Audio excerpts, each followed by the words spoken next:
Hey there everybody, I'm Mark Riley. I'm back with another how to draw lesson, and I'm going to go ahead and just jump into it. This is a lesson on how to draw a realistic eye.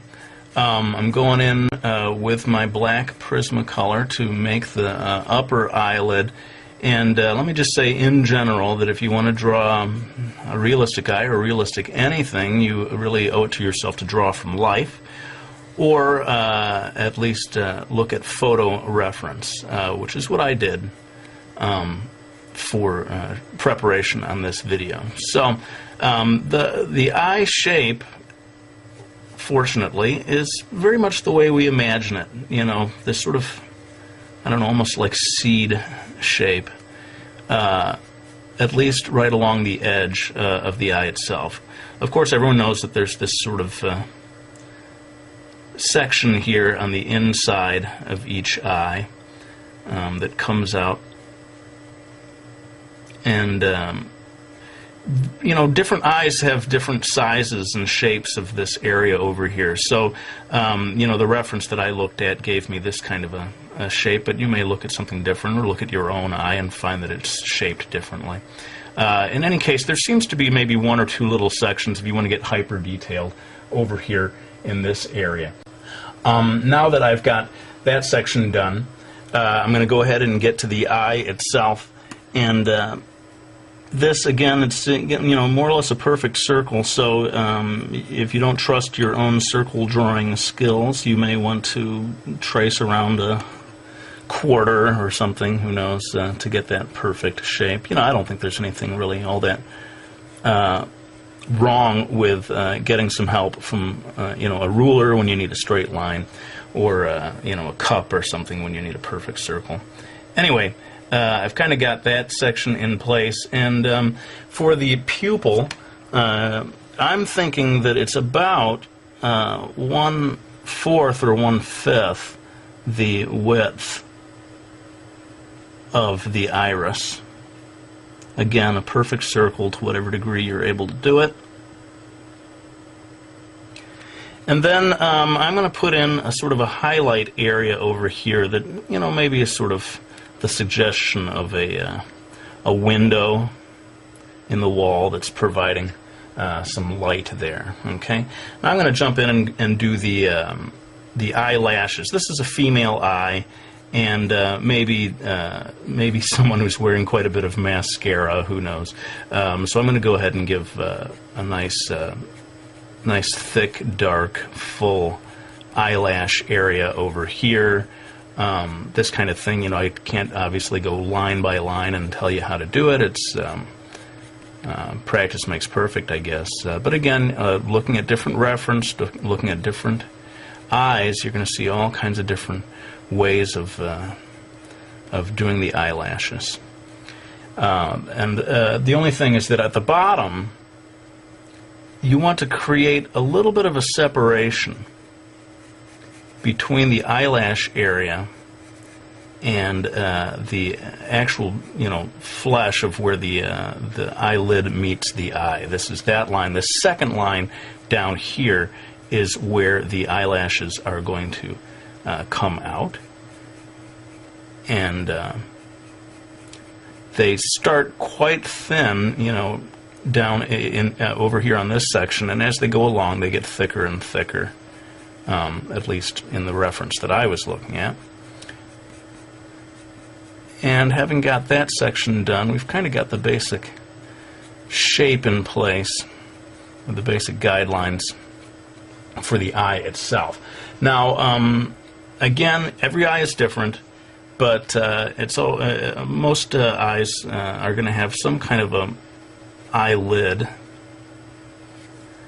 and this one that I looked at for reference had quite a, I guess you'd call a heavy eyelid, which means that the line of the eyelid is pretty distant from the line of the eyelash.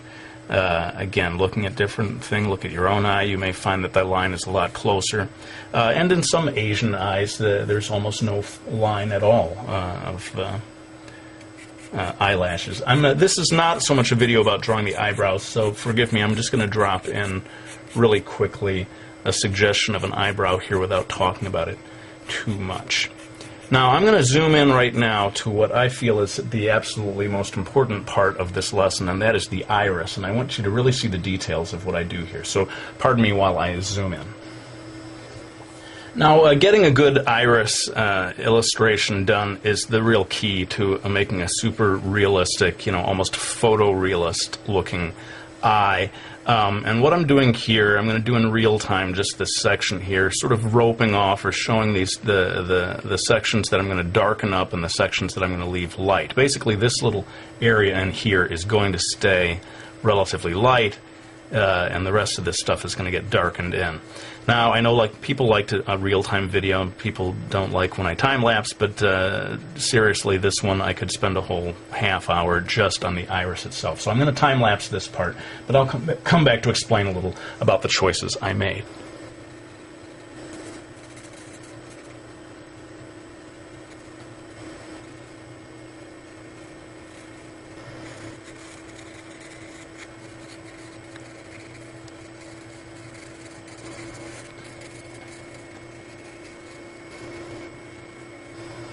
Alright, so you can see where the key to getting a nice shiny looking eye is getting this nice window shaped highlight, although it doesn't have to be window shaped, it could be sort of circular or any number of shapes. But make sure that you keep it nice and white, and that you darken the area near the highlight, and that helps it pop and makes the whole thing look shinier. And you saw that I spent a fair amount of time adjusting the different shades here. There's a band area here near the pupil that's a certain thickness. There's a whitish area down here, and then again, in certain types of eyes, every eye is different, you get the very darkest band of color right around the very edge. I'm going to go ahead and jump in here and very quickly darken this area in of the eyelashes. Again, this is maybe a female eye, someone who's wearing quite a bit of mascara. And with that, we're starting to come into the home stretch on this video. And again, to keep things a reasonable length, I'm going to have to do some of this in time-lapse. But hopefully it won't be anything that you couldn't follow along with. Basically, I'm going to be adding shading to make the whole thing look a little more 3D. And again, I'll come back to explain a little bit about the choices I made.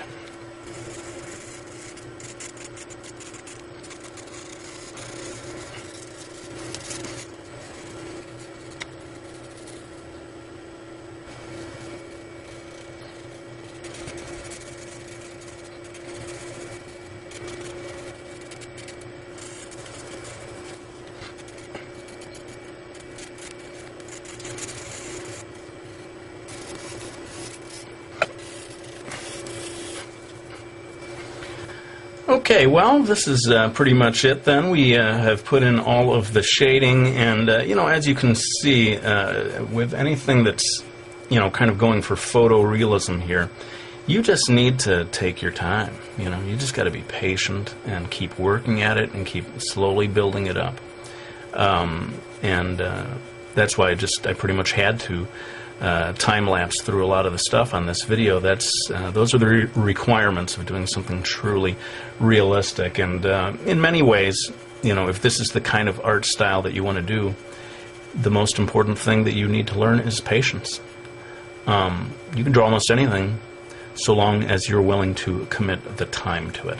So that's pretty much it for this video. I hope you found it useful, and if you want to see me do more realistic stuff like this, by all means, let me know. I'd be happy to do a whole series of videos like this. This is, of course, what I was trained to do in my youth.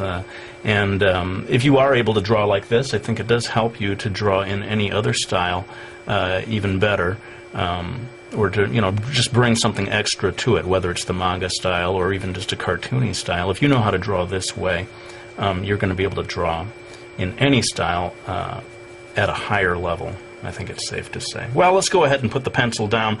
I hope you all enjoyed watching this video. I won't show the cover of the book, but I do want to thank people for buying my Miki Falls series or any of my books. I really do appreciate your support. It means so much, and it does allow me to keep doing these videos. Thanks for watching. I'll go ahead and end this one with my usual promise that I'm going to be back with another one real soon.